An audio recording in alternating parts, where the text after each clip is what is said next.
नमस्कार दोस्तों, वंदे मातरम। मैं वाई के शर्मा और आप देख रहे हैं 360 डिग्री मैथ।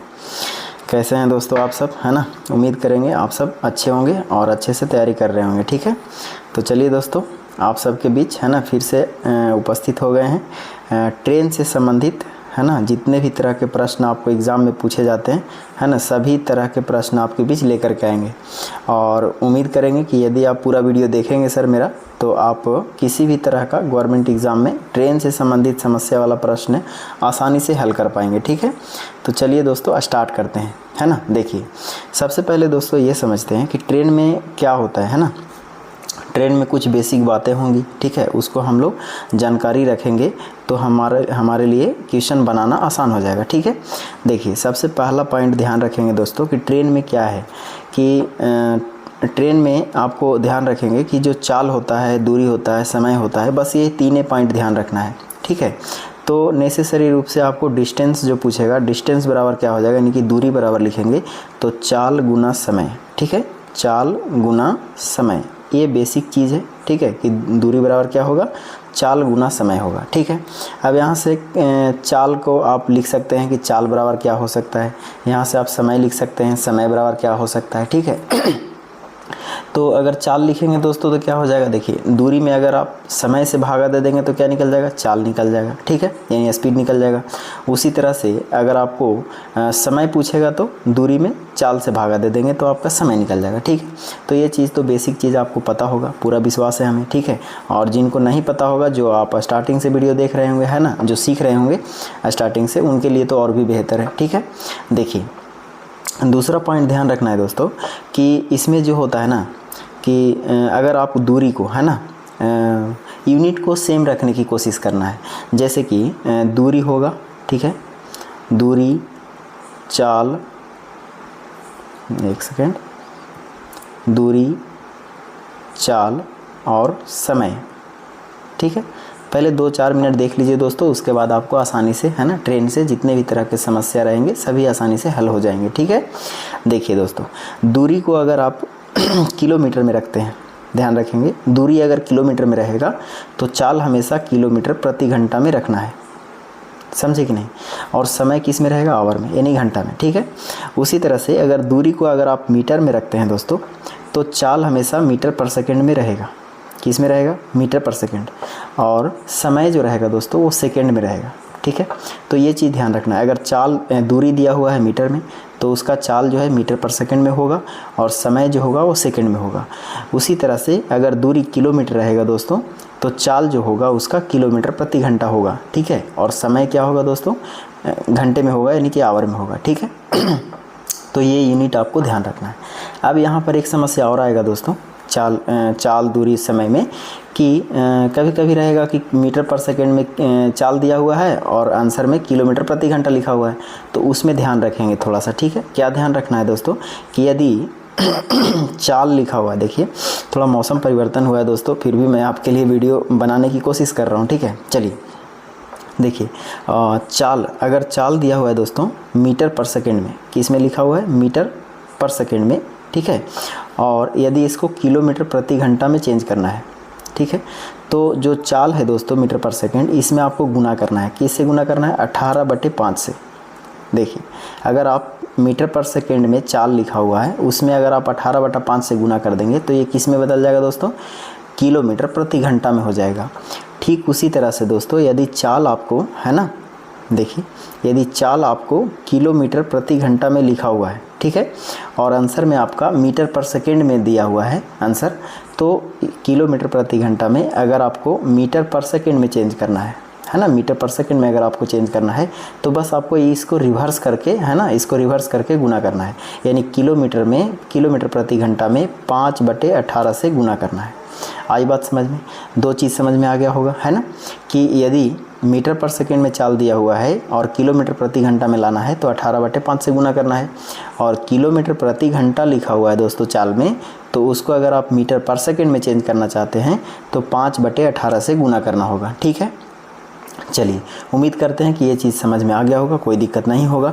अब अगला पॉइंट बढ़ते हैं दोस्तों, 2 पॉइंट हो गया, तीसरे पॉइंट की ओर चलते हैं। देखिए तीसरा पॉइंट में क्या ध्यान रखना है दोस्तों, थर्ड पॉइंट थर्ड पॉइंट में होगा दोस्तों कि यदि दो ट्रेन रहेगा, जैसे ये ट्रेन है ना, और इधर से ट्रेन आ रहा है, एक कभी कभी ऐसा होगा कि एक ट्रेन इधर से जा रहा है फिर एक ट्रेन इधर से जा रहा है, तो इसमें दो कंडीशन होंगे, है ना, ट्रेन से संबंधित।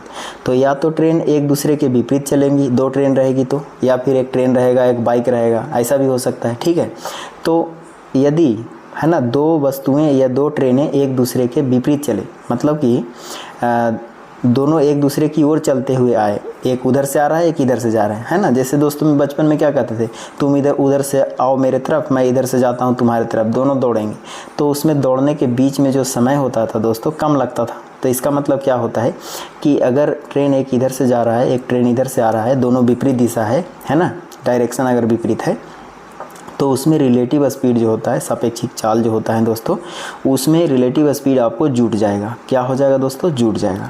यानी कि अगर ये 10 किलोमीटर प्रति घंटा चल रहा है दोस्तों, और ये अगर 15 किलोमीटर प्रति घंटा चल रहा है, देखिए एक सेकेंड, 15 किलोमीटर प्रति घंटा चल रहा है, तो 10 और 15 कितने हो जाएंगे दोस्तों, 25। यानी कि आपका रिलेटिव स्पीड क्या हो जाएगा दोस्तों, जुट जाएगा। देखिए फिर से समझते हैं, अगर ट्रेन इधर से जा रहा है एक ट्रेन इधर से आ रहा है, ठीक है, तो दोनों ट्रेन जो है आपस में, है ना, दोनों ट्रेन की जो गति होगा दोस्तों आपस में वो जुट जाएगा। क्या हो जाएगा, जुट जाएगा। तो अगर इसका 10 किलोमीटर प्रति घंटा होगा, इसका 20 किलोमीटर प्रति घंटा होगा, तो दोनों का रिलेटिव स्पीड क्या हो जाएगा दोस्तों, जुट जाएगा। तो यहाँ पर चाल जो हो जाएंगे वो 10 और 20 30 हो जाएंगे, यानी कि 30 किलोमीटर प्रति घंटा। आई बात समझ में, कोई दिक्कत है नहीं। उसी तरह से दोस्तों अगर दो ट्रेन एक दूसरे के साथ चलते हैं, पैरेलल चलते हैं इस तरह से, ठीक है, तो एक दूसरे के जब पैरेलल चल रहे हैं दोस्तों, तो इसमें जो आपको चाल जो होगा, है ना, ये रिलेटिव स्पीड एक दूसरे को घट जाएगा, ठीक है। ये भी इधर चल रहा है, ये भी इधर चल रहा है, तो नेसेसरी है कि अगर एक 10 किलोमीटर प्रति घंटा के हिसाब से चल रहा है, ये 15 किलोमीटर प्रति घंटा के हिसाब से चल रहा है, तो इसका रिलेटिव स्पीड घट करके 5 किलोमीटर प्रति घंटा हो जाएगा। आई बात समझ में, कोई दिक्कत, यानी सेम डायरेक्शन में रहेगा तो चाल घट जाएंगे, और अगर अपोजिट डायरेक्शन में ट्रेन आ रहा है तो चाल दोनों का जुट जाएगा। आई बात समझ में कि नहीं। चलिए ये समझ में आ गया, तो अब एक पॉइंट और आपको समझना है दोस्तों, वो क्या है, देखिए वो क्या होता है दोस्तों कि यदि ट्रेन, है ना, ट्रेन पढ़ रहे हैं तो ट्रेन में क्या होता है, ट्रेन में क्या होता है दोस्तों कि ट्रेन जब चल रहा है तो चलते चलते चलते चलते, है ना, ऐसा कहेगा कि ट्रेन यदि, है ना, किसी भी सिग्नल को पार करता है या ऐसे वस्तु को पार करता है जिसका डिस्टेंस जो है, दूरी जो है ना के बराबर माना जाएगा, जैसे बिजली के खंभे रहेंगे, है ना, इस तरह से गड़ा हुआ, तो इस बिजली को खंभे को पार करेगा, या कोई सिग्नल रहेगा इस तरह से, उस सिग्नल को पार करेगा। तो ऐसे में कहता है दोस्तों कि ट्रेन द्वारा तय की गई जो दूरी होगा खुद उसकी लंबाई होगा। अगर ये 100 मीटर का ट्रेन है दोस्तों, है ना, और एक बिजली के खंभे को पार कर रहा है 10 सेकेंड में, मान लेते हैं 10 सेकेंड में बिजली के खंभे को पार कर रहा है, तो ट्रेन द्वारा तय की गई जो दूरी होगा खुद इसकी अपनी लंबाई होगा। तो यहाँ पर जो चाल हो जाएगा दोस्तों, है ना, चाल, ट्रेन का चाल पूछेगा इसमें, तो ट्रेन का चाल जो हो जाएगा, देखिए दूरी क्या हो गया 100 मीटर, दूरी बटा क्या हो जाएगा, समय, तो चाल हो जाएगा दूरी बटा समय, यानी कि 10 मीटर प्रति सेकेंड इसका क्या हो जाएगा दोस्तों, चाल हो जाएगा। आई बात समझ में। तो हम कहेंगे कि यदि कोई ट्रेन किसी सिग्नल को पार करता है, ऐसे वस्तु को पार करता है जिसका दूरी ना के बराबर माना जाएगा, जैसे किसी व्यक्ति को पार करता है, किसी बाइक चालक को पार करता है, ठीक है, तो ऐसे अवस्था में ट्रेन द्वारा तय की गई दूरी खुद उसकी लंबाई होगा, अपनी लंबाई, ठीक है। चलिए उसके बाद दोस्तों एक पॉइंट इसमें और होगा कि यदि ट्रेन ऐसे वस्तु को पार करता है जिसका लंबाई कुछ ना कुछ होगा, जैसे एक ट्रेन है दोस्तों और आगे जाकर के एक प्लेटफॉर्म आ रहा है, तो कहा कि 100 मीटर लंबा ट्रेन है और 150 मीटर लंबे प्लेटफॉर्म को पार करने में ये 20 सेकेंड लेता है, ठीक है। तो उस अवस्था में क्या होगा कि इसका दूरी क्या हो जाएगा, है ना, तो दूरी जो होगा दोस्तों ट्रेन की लंबाई प्लस प्लेटफॉर्म की लंबाई। आई बात समझ में, ये ट्रेन की लंबाई और प्लेटफार्म की लंबाई टोटल जोड़ेंगे तो इसका कुल दूरी हो जाएगा। कैसे होगा दोस्तों, ज़रा ध्यान से समझिए। अगर ये ट्रेन जा रहा है दोस्तों, यहाँ पर ऐसे प्लेटफार्म बना हुआ है, तो ये ट्रेन यहाँ पहुँचेगा तो ये पार नहीं किया, अगर यहाँ भी पहुँचा तभी पार नहीं किया। देखिए ये ट्रेन का ये जो पिछला हिस्सा है यहाँ हो जाएगा ना दोस्तों, और ट्रेन यहाँ ऐसे बढ़ जाएगा, तब ये दूरी, तब ये प्लेटफॉर्म को पार करेगा। इसका मतलब है कि ये तो अपना दूरी पार करवे किया, साथ में ट्रेन प्लेटफॉर्म की दूरी पार किया, ये 150 और ये 100 मीटर, तब जा कर के टोटल दूरी कितने हो गए दोस्तों, 150 और 100 मतलब 250। आई बात समझ में कि नहीं, कोई दिक्कत यहाँ तक तो नहीं होना चाहिए दोस्तों, ठीक है। चलिए इतना अगर आप समझ गए दोस्तों तो समझिए कि आप 90% आप ट्रेन समझ गए, ठीक है। अब बाकी खाली आपको कोऑपरेट करना है क्वेश्चन में। क्वेश्चन के अकॉर्डिंग कुछ ऐसे प्रश्न आएंगे जहाँ पर हम आपको स्पेशल थ्योरी देंगे और टेक्निक भी देते चलेंगे, है ना। तो चलिए दोस्तों पहला प्रश्न स्टार्ट करते हैं और आपके बीच देखिए आ गया पहला प्रश्न। पहला प्रश्न देखिए ध्यान से पढ़िए दोस्तों। कहता है कि 300 मीटर लंबी ट्रेन किसी बिजली के खंभे को 15 सेकेंड में पार करती है, ट्रेन की गति क्या है। दोस्तों ट्रेन की गति पूछा आपसे, इसका मतलब है कि चाल पूछा है। तो चाल बराबर क्या होता है प्यारे दोस्तों बताइए। चाल बराबर होता है दूरी, है ना, दूरी बटा समय, यही ना होता है दोस्तों। मैं लिख रहा हूँ ऐसा समझाने के लिए, क्योंकि बार बार मैं नहीं लिखूँगा, ये बेसिक था। और अगले टाइप जब आपको बीच लेकर के आएंगे, है ना, अगले पार्ट, तो उसमें हम ज़्यादा आपको ये सब लिखेंगे नहीं, डायरेक्ट आपको सिखाएंगे, ठीक है, कि डायरेक्ट आप कैसे लिख सकते हैं। देखिए तो चाल बराबर क्या हो जाएगा, दूरी बटा समय। अब देखिए आपको दूरी पकड़ना है। क्या कहा कि जो 300 मीटर लंबी ट्रेन है ये बिजली के खंभा को 15 सेकंड में पार करता है। इसका मतलब दूरी क्या होगा दोस्तों। तो बिजली, मैंने बताया आपको कि ट्रेन किसी खंभे को पार करे, किसी सिग्नल को पार करे, कुछ ऐसे वस्तु को पार करे जिसका दूरी ना के बराबर हो, तो उस अवस्था में ट्रेन द्वारा तय की गई दूरी खुद उसकी लंबाई होती है। तो यहाँ पर दूरी क्या हो जाएगा दोस्तों 300, है ना। और समय पूछा है, समय दिया हुआ है, तो समय कितना हो गया 15। अब इसको काटेंगे दोस्तों तो देखिए इसका मीटर पर सेकंड में है, ये भी दूरी समय, तो मीटर पर सेकंड हो गया। लेकिन चाल आपको दिया हुआ है आंसर में किलोमीटर प्रति घंटा में, तो डायरेक्ट यहाँ पर क्या करेंगे, ये मीटर पर सेकंड चाल है, तो किलोमीटर प्रति घंटा में लाने के लिए मैं आपको क्या बताया कि उसमें 18/5 से गुना करना पड़ेगा, है ना। तो देखिए जो कटता है उसको काट सकते हैं दोस्तों। देखिए 15 दूना 30 कटेंगे, है ना, 20 बार में, और ये कट जाएगा 5 चौके 20, 4 बार में 18 चौके 72, यानी कि 72 किलोमीटर प्रति घंटा। अब देखिए ऑप्शन में कौन सा है दोस्तों, ऑप्शन नंबर बी सही होगा, ठीक है। समझ में आया, कोई दिक्कत तो नहीं होना चाहिए दोस्तों। चलिए अगला प्रश्न देख लेते हैं, है ना। देखिए अगला प्रश्न क्या कहा दोस्तों, पढ़िए। देखिए कहा है कि 200 मीटर लंबी ट्रेन जिसकी गति 36 किलोमीटर प्रति घंटा है ना, एक खंभे को कितने सेकेंड में पार करेगा। हर प्रश्न आपको कुछ ना कुछ नया चीज़ सिखाएगा दोस्तों, ठीक है। और मैं एकदम बिल्कुल बेसिक से उठाया हूँ ताकि आपको किसी भी तरह का कोई परेशानी नहीं होगा। एकदम इतने लेवल तक बता देंगे जिसके बाद आपको कोई भी किसी भी तरह का एग्ज़ाम में आपको कोई परेशानी नहीं होगा, ठीक है। देखिए इसमें कहा दोस्तों कि 200 मीटर लंबा ट्रेन है और जिसकी गति 36 किलोमीटर प्रति घंटा है। ध्यान रखेंगे, यूनिट मैंने आपको पहले ही समझाया। एक खंभे को कितने सेकंड में पार करेगी। मेरे प्यारे दोस्तों ज़रा ध्यान रखेंगे तो आपको आसानी से निकल जाएगा क्वेश्चन का आंसर, ठीक है। देखिए आपसे पूछा क्या, पूछा है कितने सेकंड, यानी कि समय आपसे पूछा दोस्तों, समय, है ना, टाइम पूछ रहा है। तो टाइम बराबर क्या बताए थे, समय बराबर क्या बताए थे आपको, तो समय बराबर बताए थे दूरी बटा के चाल, दूरी बटा चाल, है ना। मैं लिख रहा हूँ, लिखने की ज़रूरत तो नहीं है ऐसा, ठीक है, लेकिन आपको समझाना है तो पहले लिखना पड़ेगा हमको। देखिए दूरी बटा चाल, तो दूरी किसको मानेंगे दोस्तों, देखिए खंभे को डायरेक्ट पढ़ना है, खंभा मतलब कि ट्रेन की खुद अपनी लंबाई उसकी दूरी होगा, तो 200 मीटर हो जाएगा, है ना, दूरी। और चाल कितना है दोस्तों, चाल इसका है 36 किलोमीटर प्रति घंटा। मेरे प्यारे दोस्तों बताइए 36 क्या है, किलोमीटर प्रति घंटा में है। मैंने आपको क्या कहा कि यूनिट हमेशा सेम रखना है। कि आंसर में क्या पूछा आपसे, आंसर में पूछा देखिए सेकंड, इसका मतलब है कि हमको समय, जो अगर समय पूछा है तो सेकंड में, अगर चाल हमको किलोमीटर है तो उसको हम मीटर पर सेकंड में चेंज करना पड़ेगा। तो देखिए दोस्तों मीटर पर सेकंड में चेंज करने के लिए 36 में कितना से गुना करेंगे, 5/18 से, है ना। यहाँ पर कितने स्टूडेंट यहाँ पर गुना करेंगे, लेकिन ये क्या हो जाएगा दोस्तों, गलत हो जाएगा, ठीक है ना, क्योंकि हमको चाल में गुना करना है, ना कि हमको पूरा वैल्यू में गुना करना है। पिछले वाले में पूरा वैल्यू में इसलिए गुना किए थे क्योंकि वो डायरेक्ट आपको चाल दिया हुआ था, ठीक है। यहाँ पर 36 किलोमीटर चाल है, इसलिए 36 में हम 5/18 से गुना करेंगे। अब इसको काट सकते हैं दोस्तों, देखिए काटिएगा तो हो जाएगा 18 दूना 36, है ना, 5 दूना 10, 1 0 गायब हो जाएगा दोस्तों, यानी कि 20 सेकेंड, 20 सेकेंड। अब बताइए दोस्तों 20 सेकेंड आपका ऑप्शन में क्या है, ऑप्शन नंबर ए है।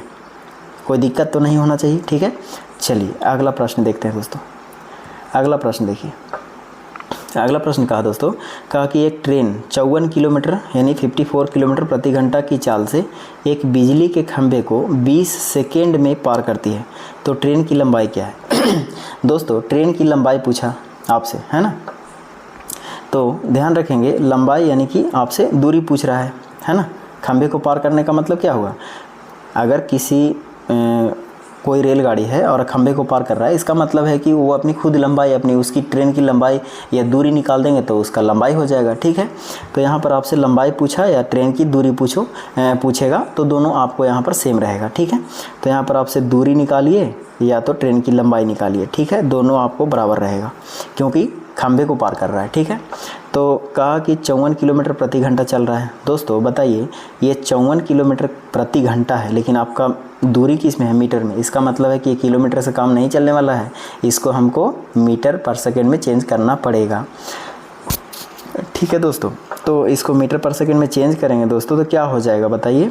54 गुना 5/18 है ना, और ये हो गया चाल मीटर पर सेकेंड में। ठीक है, तो चाल गुना के समय कितना है? 20 सेकेंड। तो चाल गुना समय क्या हो जाएगा दोस्तों? दूरी, और यही दूरी क्या हो जाएगा? ट्रेन की लंबाई हो जाएगी। आई बात समझ में? अब जो कटता है काट दीजिए। 18 × 54 कटेंगे दोस्तों, 5 × 15, 15 दूना 30, यानी कि 300 मीटर की दूरी होगा दोस्तों। देख लीजिए, ऑप्शन नंबर बी के बराबर होगा। कोई दिक्कत है तो बोल सकते हैं दोस्तों। चलिए अगला प्रश्न देखते हैं। देखिए अगला प्रश्न कह रहा है दोस्तों कि 150 मीटर लंबी ट्रेन है ना, जिसकी गति 54 किलोमीटर प्रति घंटा है, 300 मीटर लंबे प्लेटफॉर्म को पार करने में कितना समय लेगी?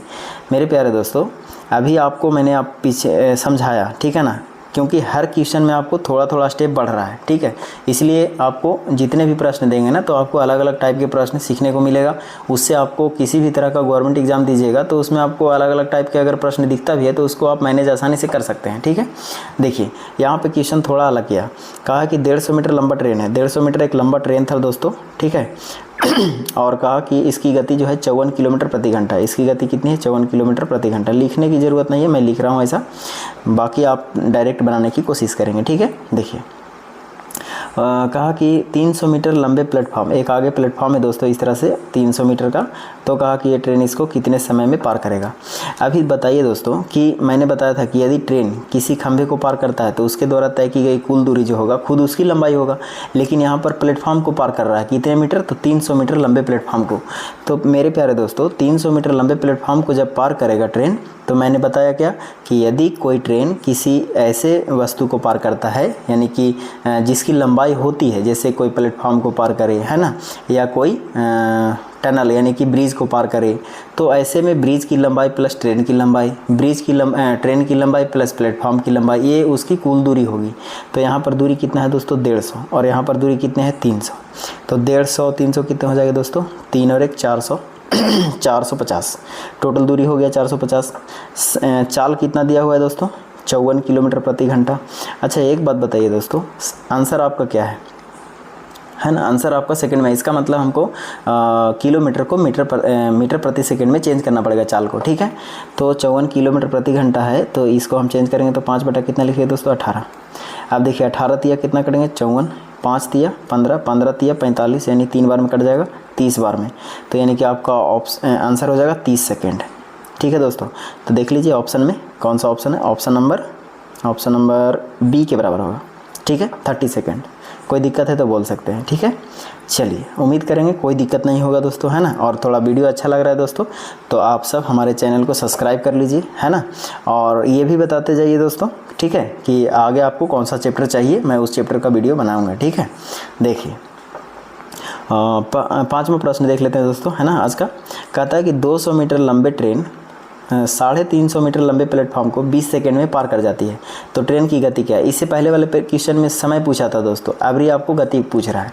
ठीक है, तो आपको यही चीज़ समझना है। मैंने आपको एक ही फॉर्मूला बताया, दूरी बराबर चाल गुने समय, उसी को ऑपरेट करते रहिए। ठीक है, देखिए यहाँ पर आपको क्या पूछा दोस्तों? सीधा टारगेट करेंगे चाल, क्योंकि चाल पूछा आपसे, तो चाल बराबर क्या होता है? दूरी बटा समय होता है ना दोस्तों। तो दूरी क्या है? देखिए ट्रेन अगर किसी प्लेटफॉर्म को पार करता है तो उसके द्वारा तय की गई दूरी क्या होता है दोस्तों? दोनों के लंबाई का योग कर देंगे, है ना। तो 200 मीटर और 350 मीटर कितने हो जाएंगे? 5 3 2 5 यानी 550। तो 550 मीटर दूरी हो गया दोस्तों, और समय कितने हैं? 20। तो ये हो गया मीटर पर सेकेंड। ठीक है, ये मीटर में, ये सेकंड में, तो मीटर पर सेकंड चाल हो गया। लेकिन आपको क्या है क्वेश्चन की चीज़ देखिए, तो ऑप्शन में दिया हुआ है किलोमीटर प्रति घंटा। इसका मतलब है इसमें 18/5 से क्या करना पड़ेगा दोस्तों? गुना करना पड़ेगा। तो जैसे ही 18/5 से गुना कीजिएगा तो जो काटता है उसको काट सकते हैं। देखिए 0 से 0 गायब हो जाएगा, 11 × 5 = 55, 11 बार में कट जाएंगे और 9 दूना 18 कट जाएंगे दोस्तों 9 बार में। 11 99 यानी कि 99 किलोमीटर प्रति घंटा है ना, ट्रेन का चाल है। तो आपका ऑप्शन में देख लीजिए, ऑप्शन नंबर बी के बराबर होगा दोस्तों। ठीक है, 99 किलोमीटर प्रति घंटा। आई बात समझ में? कोई दिक्कत तो नहीं होना चाहिए। उम्मीद करते हैं कि ऐसे प्रश्न अगर आपको आते हैं एग्जाम में तो आसानी से बना पाएंगे। तो ये बेसिक चीज़ था दोस्तों, जिसमें हम आपको कुछ बेसिक समझाएं और कुछ क्वेश्चन भी दिए। ठीक है, अगले जो टाइप हम आपके बीच लेकर के आएंगे उसमें हम आपको पूरी तरह से है ना लेवल को इंक्रीज़ करेंगे। ठीक है, तो चलिए दोस्तों है ना, फिर मिलेंगे आपसे नए वीडियो में और नए पार्ट में। तब तक के लिए आप सब हैप्पी रहिए, मस्त रहिए और पढ़ते रहिए। ठीक है, ऑल द बेस्ट।